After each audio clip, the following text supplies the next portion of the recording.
महाराष्ट्रातून राज्यसभेवर निवडून द्यायच्या 7 जागांसह एकूण 37 जागांसाठी बुधवारी भारत निवडणूक आयोगाने निवडणूक कार्यक्रम जाहीर केला. त्यानुसार राज्यसभेच्या द्विवार्षिक निवडणुकीसाठी 16 मार्च रोजी मतदान होईल.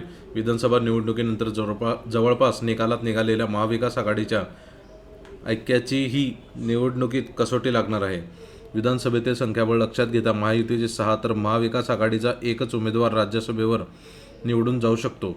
अर्थात त्यासाठी महाविकास आघाडीची एकजूट महत्त्वाची असेल. मतांचे गणित कसे बघून घेऊया. राज्यसभेवर निवडून जाण्यासाठी पहिल्या पसंतीच्या 37 मतांची गरज आहे. पक्षीय बलाबलानुसार भाजपचे 4, शिंदे सेना आणि राष्ट्रवादी अजित पवार गटाचा प्रत्येकी 1, महाविकास आघाडीचा 1 उमेदवार निवडून जाऊ शकतो. राज्यसभा निवडणुकीसाठी महाविकास आघाडीकडून शरद पवार यांच्या नावाची चर्चा आहे. पवार यांना काँग्रेस आणि उद्धव सेनेचा पाठिंबा मिळू शकतो. मात्र वाढलेले वय आणि प्रकृती लक्षात घेता पवार राज्यसभेवर जातील का, हा प्रश्न आहे. महाराष्ट्रातील 7 जागांपैकी 2 आणि मित्रपक्ष रिपाईची अशा 1 म्हणजेच एनडीएच्या 3 जागा आहेत. तर महाविकास आघाडीच्या शरद पवार गटाच्या 2 तसेच काँग्रेस आणि उद्धव सेनेची प्रत्येकी 1 अशा 4 जागा होतील. विधानसभेतील संख्याबळ लक्षात घेता एनडीएच्या 6 जागा निवडून येतील. त्यामुळे राज्यसभेत महाराष्ट्रातून एनडीएचे संख्याबळ 3 ने वाढेल अशी चर्चा आहे.